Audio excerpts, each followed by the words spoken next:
welcome to the AVAIL podcast, where we dig deep and talk about the art of leadership.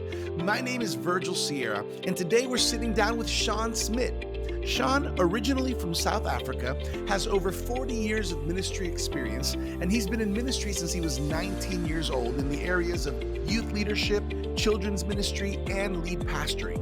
In this season, he has dedicated himself to kingdom leadership by truly mentoring, pastoring, and coaching leaders with a true father's heart. So lean in, leaders, and let's get started.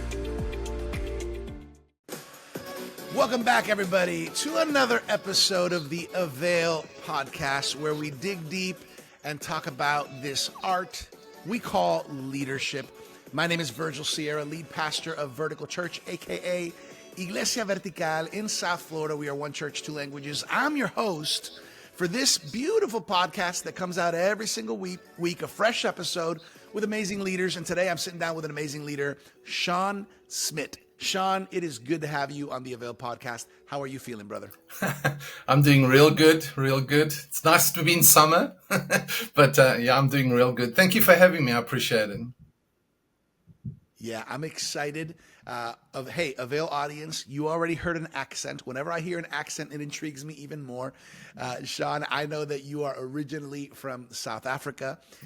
You've had stints in different countries like the U.S., England. Now you're here in the U.S. But I would love it. Before we get into this topic of kingdom leadership, I would love it if you share a little bit about yourself so our AVAIL audience can get to know who is Shaun Smit. All right. Well, long history. I'm over 60, so I've lived a lot of life. I'm married for 43 years, and got 3 boys. But originally from Cape Town, South Africa, pastored there for nearly 20 years. But been involved in ministry most of my life. So from the time of 19, Wow. So we've been in. Yeah, we've done stuff all over the world, but mostly now back into the United States. We arrived here 2018. My eldest son and a Lancaster got married in 2011. So the obvious direction was, hey, Mom, Dad, do you want to come join us and the grandchildren here? So that's where we are. And but it's by the God's design that we're here, and we're grateful to be here. So and I'm, for interest's sake, I'm friends with Martijn van Tolberg for many, many years as well. So we've traveled and preached together. So that's kind of the connection to AVAIL for me, anyway. Of course, you are connected to one of our co-founders here at AVAIL. And I love it, Shaun, because first of all, I love everybody I get to meet through, especially the AVAIL podcast. But I love meeting somebody who's really been in ministry, kind of connected and plugged into the kingdom for a long time. And I know you've shared it. You've been in ministry since you were 19 years old, and for a lot of us, that is a great example, and it's exciting to be able to get into conversations, especially when it comes to the topic of kingdom leadership, which I know is something that's on your heart, and I'd love to start off there. When you hear or use the phrase kingdom leadership, what does that mean to you? How is it exemplified? Talk to us, unpack your heart a little bit about kingdom leadership.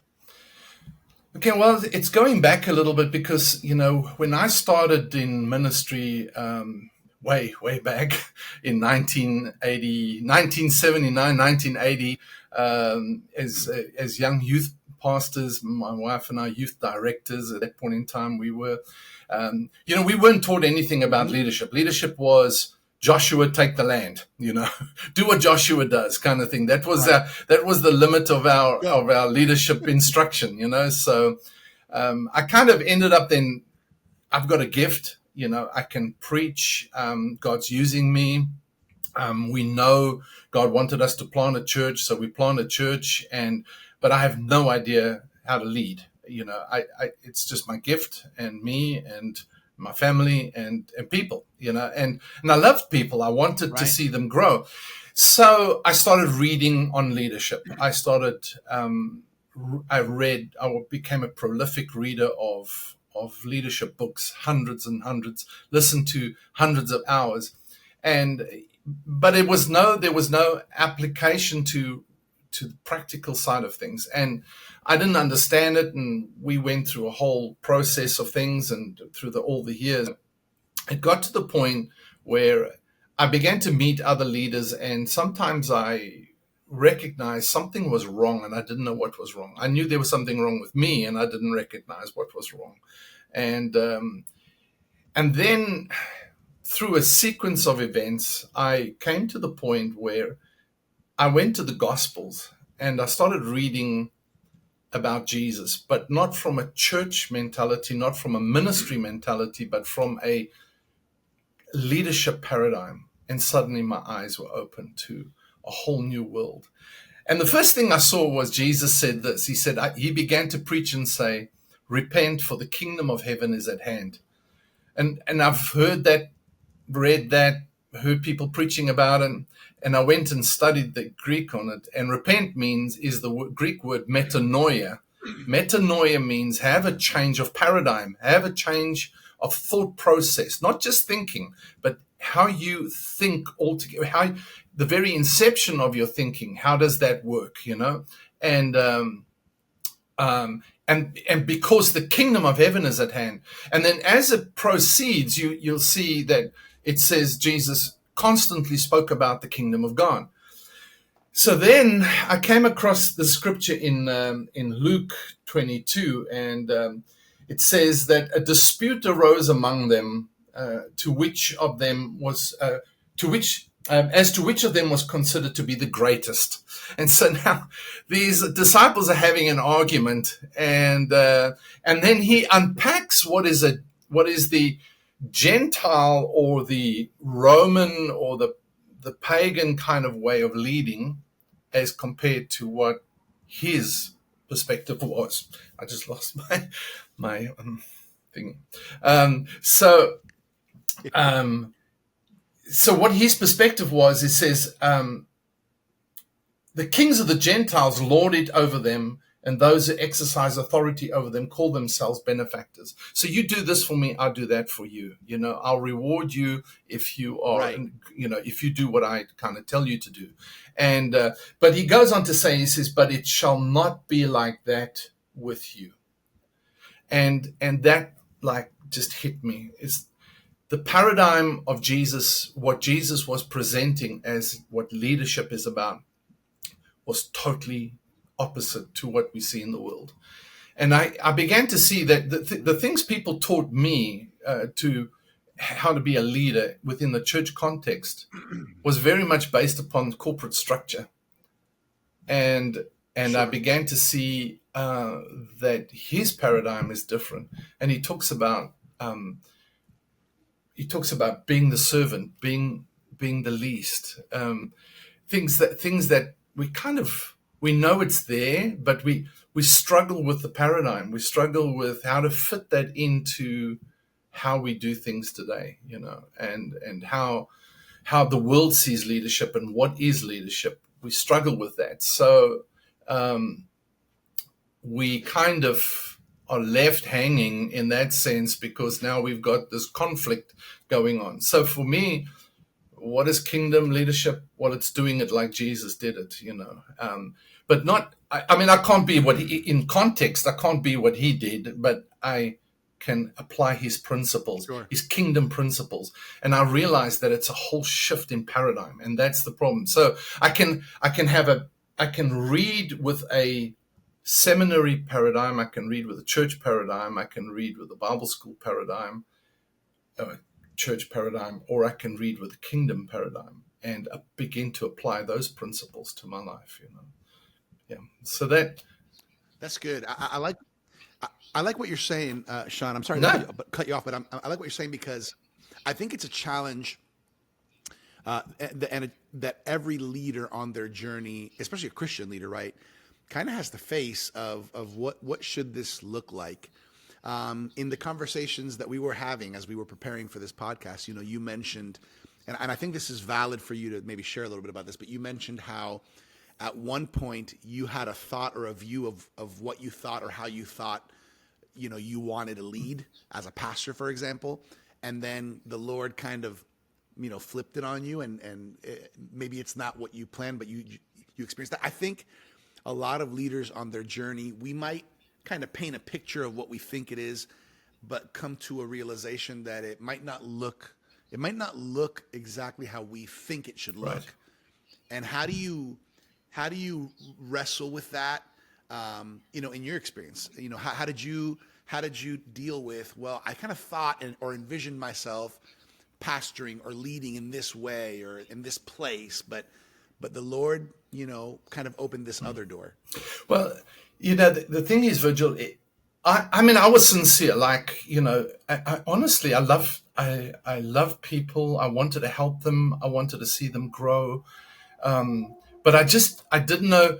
All I knew was my gift and the models that I'd seen before, which was stand up on a platform, preach as hard as you can, use your gifting. But then you're under this pressure to see the church grow. So you start performing, and everywhere we've gone in the world, and I did this, which is come visit our church. Nobody ever approached me. We've lived now in a couple of places in the world, and I've never had anybody approach me and say, "How is your relationship with Christ?" They always come and say, "Come to our church and see our pastor." Always. Every single Right. time. And so I said, okay, something's wrong with this because it's not relational in that sense. It's about, I've got to come see a performance. That's how I felt, And I said, my goodness, I did that. Sure. I did that. I presented that as is in the model that I'd got, So,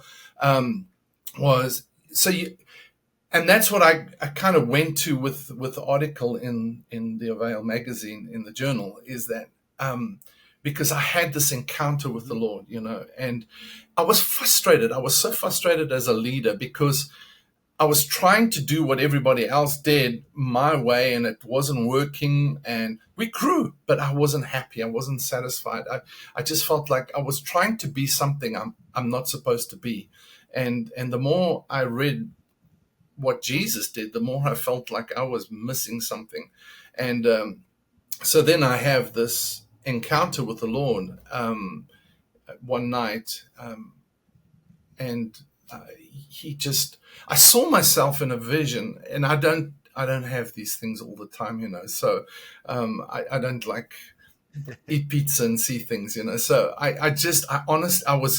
had this restlessness, and I'm laying in bed and I'm rolling and tossing and turning, and I started worshiping, and suddenly I just have a picture of me standing in the court of a king, and his beautiful bride is standing one side, and I'm trying to attract her to me. And it was like, I'm doing everything I can to seduce his bride to love me, to respect me, to honor me, to acknowledge me, to laugh at my jokes, to clap hands for me, and I looked at this and I thought, what are you doing, Shaun? And then I looked at the king, and he was sitting there, and he said, "What are you doing to my bride?" And suddenly his hand went to his sword, and I just heard this ching, that sword being drawn from its scabbard. And I fell apart right there. I cried for days. I lay on the floor and just cried and cried for days. It transformed my life, because I then realized what I'd been doing is using everything that I had to try and attract the bride to me, and using my abilities, my gifting, all of that. And, I can unpack a whole lot of stuff, but it's like, that's a whole journey in itself. But the bottom line was, I was trying to get the bride to honor me, respect me, love me, and it wasn't about me. And yeah, so that was kind of the shift for me. Wow. I want to give a little bit of context for our listeners here at Avail. And I'll share with you guys a little more how you can subscribe, if you haven't, to the Avail Journal. But Shaun wrote an article for the Avail Journal entitled "The King's Bride: When Ministry Becomes Seduction." And that's what you just kind of explained, that vision and that moment. It reminds me a little bit about a text in the Word where where John the Baptist talks about being the groom's friend, and the responsibility of the groom's friend is to care for the bride and to make sure she's ready for the groom, but how easy it is for the groom's friend to sometimes get in the way. And that's kind of what I'm hearing from your vision and your experience. Can you talk? I think it's good for you to talk about this, Shaun, because I think I don't know. I don't think every single pastor struggles in the same way, but I think a lot of them can fall into this seduction of ministry, right? Can you talk a little bit about that? What should we be on the lookout for that could be like a red flag of be careful because this might be some seduction of ministry happening? Well, it's hard to pinpoint, I think it's very much the paradigm. It's like how we view things, how we conduct ourselves, how we present ourselves, and how we want the church to perceive us. And I think if I'm looking for red flags, I sat across a table, for instance, with a group. I preached at their church one Sunday, and I was sitting across the table, and all the leaders of the church leaders were there, and I was talking along these lines at that point in time, and the pastor said to me, "Well, they have to call me pastor, otherwise they won't respect me." And right there, that's a red flag to me, because immediately what you're telling me is that you use your title to, in fact, demand respect. If they don't respect you before your title, if they don't respect you just in your purpose, then you're insecure. And really, so I think the big thing is to and people struggle to acknowledge this, but the most dangerous person in the world is an insecure leader. Because they're going to protect their throne. Right. They're going to do whatever they can to get weak people around them so that their throne is never challenged. Their position and their title, their authority is never challenged. A confident leader, a kingdom leader, is authentic. They're honest. They're accountable. They don't mind accountability, and they're never threatened by others. They don't employ, they deploy, they empower others to become everything God has for them. They're never threatened by that. Insecure leaders are threatened by others' greatness, by others' increase, right. Empowerment, because they a true leader knows their purpose. They know they're called of God. They know they have a gifting. They don't have to. I think it's Jim Rohn said this. He said, "Insecurity is loud, confidence is quiet." And so insecure people have to shout loud. They have to make it known that they are a leader. In fact, personally, I think if somebody's looking for leadership, they already disqualified themselves. If they're looking for followers, they're looking to draw people, to themselves, they already disqualified themselves as a leader. So true leaders, they lead with passion, they lead with purpose, they lead with a sense of destiny. They lead with a sense of I know what I have to do, and others join them to fulfill that calling. They don't have to flash themselves to try and get people to follow them. You know what I'm saying? And whereas secure leaders, they don't need to do that. They are absolutely secure in who they are. And then, a secure leader is not threatened because, you and I could be doing the same thing, but our gifting makes it different. It's like we could be doing exactly the same thing, but you're going to do it differently than me, and I'm not threatened by you and you're not threatened by me, but yet we can work together and acknowledge each other.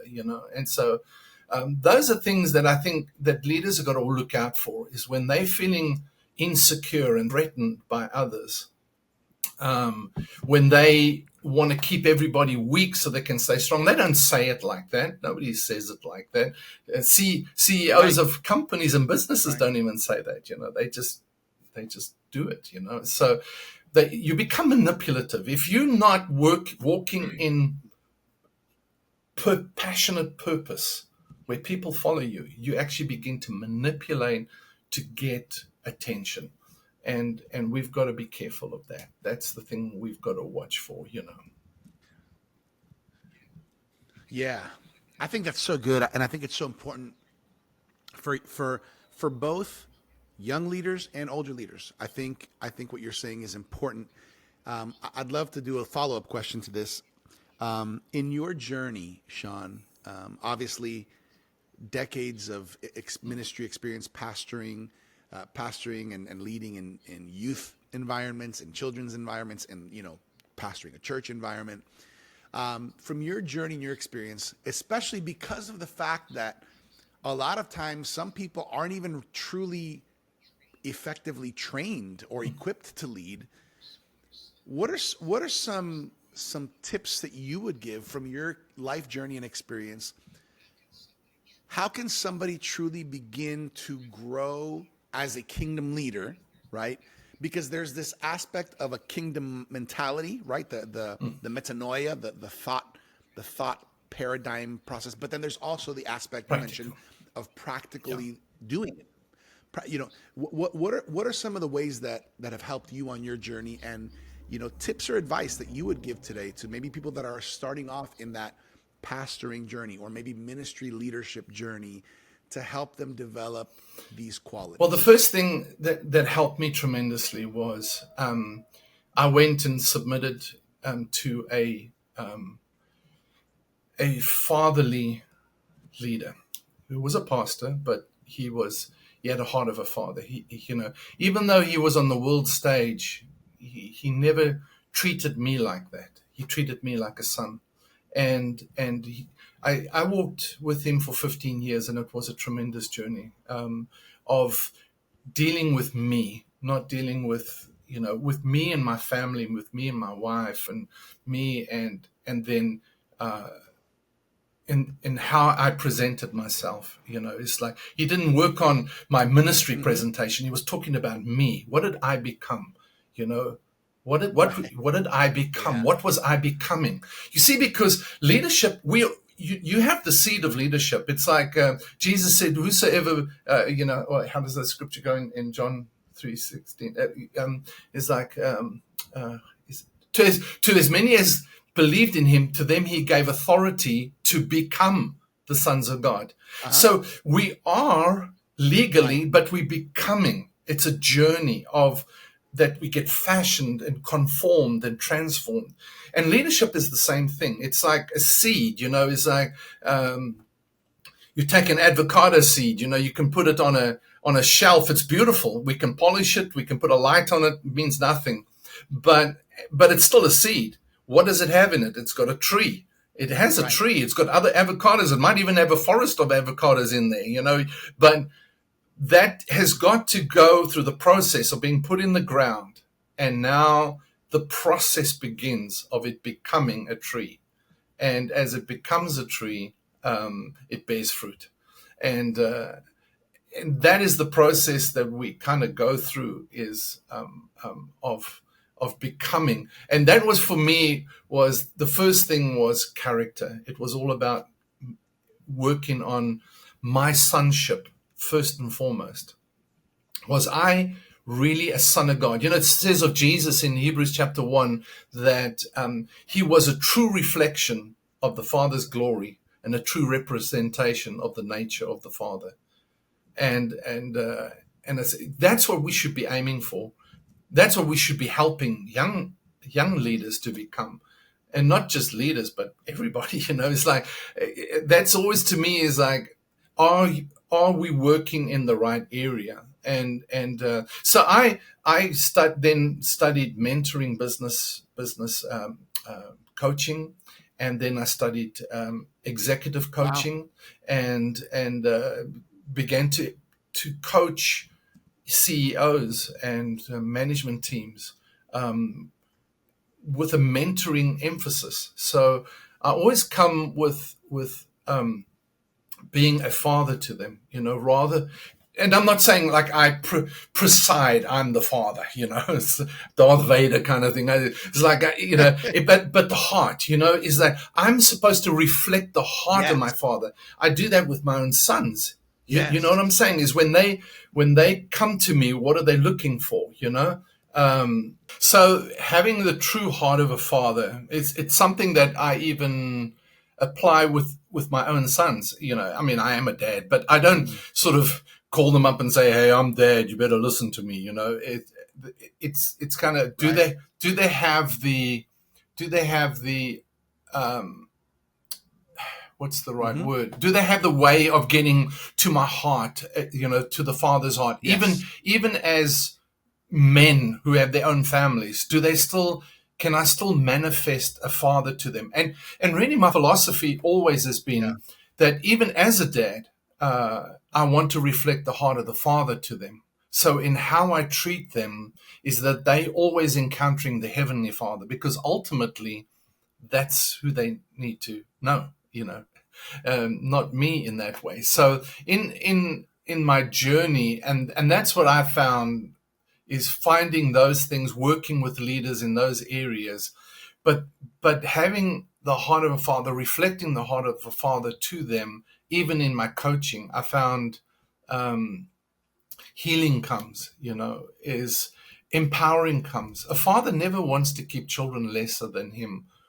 A father never That's wants to good. be more important than his children. He never wants to them to stay smaller than him or diminished or less significant than him. He always wants them to grow beyond him, and therefore, a father will always empower his sons, his children. He will always empower them to be Hmm. greater than him, and confidentiality. All those things become important at that point in time. So Yeah, I love what you're saying, and I think it's interesting how when you have that perspective, it will look different than maybe what the world calls leadership. right, And I can think of so many reasons why it's so important to have the voice, of a father in your life, especially spiritually speaking and kind of kingdom minded. Talk to us a little bit about how the Lord has given you an opportunity of coaching a rugby team and bringing these principles into that, because really your heart, as you've shared with me, is you want to have a voice of influence, that fatherly mentoring coaching voice, um, uh, one to one, small group, however the Lord may allow it, but you have found a new outlet in this season through coaching a rugby team. How has that been? well, let me preface it with the thing that I saw Jesus doing. Is he would take a scam, he would go spend a day with a scam artist, with all the other scam artists, and the whole day he would be in his house. Matthew was a scam artist. Tax collectors were scammers in those days. So he spent the whole day with them, and they all loved to hang out with him. And so he really took it outside the walls of the synagogue into, and the Pharisees and the scribes, they didn't like it too much. It's like, what's he doing with these guys? He's a drunkard and a glutton, hanging out with these dudes. But they loved to be there. They hung out all day with Jesus. So there must have been something that he was conveying, communicating, the way he was with them, and that really spoke to me. So I was really praying about that. It's like, God, how do I do this? And I noticed, I don't want to mention specifics, but certain other religions, the first thing they do when they move into a community is take up positions where they can influence children, teenagers, um, community Hmm. centers, etc. So I thought, I've got to do, how do I do that? I don't know. So I was praying about it. So my youngest son, he's playing rugby for a college, a private liberal arts college here in Lancaster. So he calls me one day and he says, "Dad, do you think you could apply some of your coaching principles in our rugby? So I thought, well, I played rugby when I was young, and because South African, you grow up rugby, everything is rugby Right. when you're South African, so I said, yeah, sure, I've never coached rugby, but I've coached, so principles apply. So I got out there, and these young guys are going like, okay, well, let's see what this old man can do, and so I started taking them through the process, and just watching their potential, encouraging them, start giving them principles of leadership that they didn't even realize. And so suddenly these guys go to championship the first year, go to championship the second year, Wow. and we come take third place in our division in the second year. Third year, we go back to championship when it looked like it wasn't going to happen at all. And the college then approaches me and says, hey, we want to employ you part-time, to come and coach, be the head coach of the men's rugby club. So, it gives me a great opportunity. I get to spend time with them one-on-one. I get to spend time with the team, and I can't control, and I don't want to. That's maybe the wrong word. I can't influence them on campus, but off campus on the rugby field, I can. And so I use that opportunity to reveal the heart of the Father to them. So, yeah. I love what you're sharing, Shaun. I think it's valuable. It's so valuable for all of us that are leaders. Maybe kind of the final stretch here, and then I have a few more questions, kind of, and we'll talk about Avail and how people can connect with you. But for the final stretch here, mentoring, coaching, and empowering leaders, it seems to be a passion and a spark in your heart. Why is this so important to you? For a number of reasons. I think because my journey was never one where leaders paid attention to me, and I never wanted it. I really, relationship was the thing that I was looking for. So I always pursued whether it was a relationship. But I noticed many leaders were very organizationally involved, very motivated, inspired for the crowd, and the individual was lost. And I kind of decided at some point in my ministry and in my life, I said, I'm going to be to others what nobody was to me. And, my dad, he was a great dad, but he wasn't intimately involved in my life. He didn't have a Right. dad, so he was always pursuing the crowd. He was always pursuing the social acceptance, and he never could focus on me as an individual. He'd always be chasing, approval everywhere else, and Sure. I caught that, and I said, I'm not going to do that. I'm going to be what others don't need. For instance, a leader one day called me, and his wife called me, and they were having a situation, a crisis situation, and she said, he asked me, he said, would you be prepared to spend time with me? And well, they first asked me, what is your view on a moral breakdown? So I said, well, Galatians 6 says to me that the spiritual one will work in a spirit of humility to correct that person, not thinking of themselves more highly because it could be them. That's basically my paraphrased version of it. But the spiritual person will restore such a one. And the word restore there is the same word as equipping. So, which is katatismos, which means to repair and prepare for works of service. So I said, you're welcome. That's what I will do. And they said, well, based on that, I'm coming to visit you. Is that okay? I took off a whole week of work, and I spent a week walking him first and then them through their crisis, and their ministry carried on. And simply because I just felt like, you leave the 99 for the one, but nobody ever thinks that the one is significant because the 99 is the crowd, it's like, that's the important part, Right. um, and but the one is never important until you become the one, and then the one becomes very important. And I became Right. in a point in my ministry and in my life, I became the one, and suddenly the one became very important to me. I was the one. I needed attention, and nobody was around. Everybody was too busy to give me attention. So I said that was the change for me. And so I said, you know what? Yeah. Now, Virgil, it's about you. It's about you and your marriage. It's not about your ministry. There's others that can help you with that. Yeah. But, what's going on in your life as a son of God? What's going on in your life as a husband, as a father? What's going on in your life? Let's sit in your lounge, put up our feet, eat popcorn, and talk about you. And that became important to me. Yeah. So. Yeah, that's great perspective. I think that's great perspective, and I think I would venture to say that the greatest leaders are the ones that are able to remember that. Shaun, this has been awesome. Honestly, I could probably stay here for another hour talking with you because I love this subject and I love leadership, and I know you do too. But obviously, we can't do that. I do want to give anybody who's maybe intrigued or interested in connecting with you. What's a way that they can kind of connect with you and find out more about you? Well, yeah. So the best way is on LinkedIn. I write every now and again. I put up stuff, very practical leadership stuff, team leadership stuff, and so a bit of my history on there. So yeah. So LinkedIn, Shaun Smit. It's ShaunSmit. That's it. So that's where I'm at. Yeah. Very good.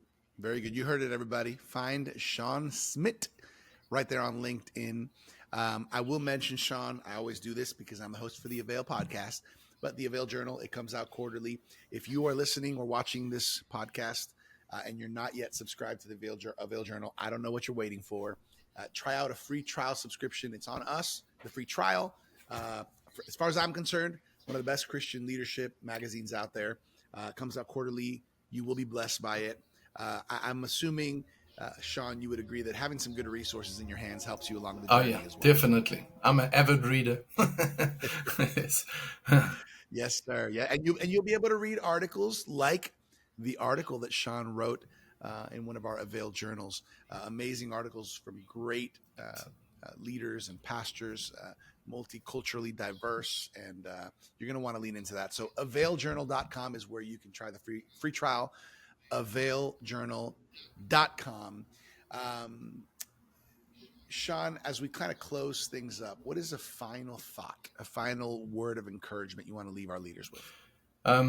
Well, kind of to end it off, I think on the journey, to say, don't forget the next generation. I think the most important part about leadership is empowering the next generation, and that means you have to have the heart of a father to empower, or moms and dads. Let's call them moms and dads in the family of God, in the community of God. Please make it your passion to empower the next generation. That's our future. I love that. I love it. That's the heart. That's the word right there. Make it your passion to empower the next generation, which requires kind of a father, a mother heart towards them, no matter how old you are. And I think this is great. Shaun, on behalf of our AVAIL team, on behalf of Dr. Sam Chan, Martijn van Tilburg, our co-founders of AVAIL, on behalf of the whole team behind the scenes, myself, we want to say we're thankful for your life. We are honored to have you as a guest on the AVAIL podcast, and we're proud of what you've done, but we're excited to see what the Lord has in store for you and your influence and your voice. So thank you for being a guest. I appreciate it. Thank you very much for having me and for your time. Yes, sir. Hey, everybody. I hope you've enjoyed this episode of the AVAIL podcast with Shaun Smit. As always, we want to bring resources and voices that are going to help you along your leadership journey. It has been my pleasure. In another episode of the AVAIL podcast, my name is Virgil Sierra, lead pastor of Vertical Church, your host right here on AVAIL. Can't wait to catch you next time right here on the AVAIL podcast. Thank you for joining us for this episode of the AVAIL podcast with our guest, Shaun Smit. You can connect with Shaun by finding him on LinkedIn under Shaun Smit. For more leadership resources, check us out at theartofleadership.com. And make sure to claim your free trial subscription of the AVAIL Journal at availjournal.com. As always, I'm your AVAIL podcast host, Virgil Sierra. Muchas gracias. Thank you for connecting with us to learn the art of leadership here at the AVAIL Podcast.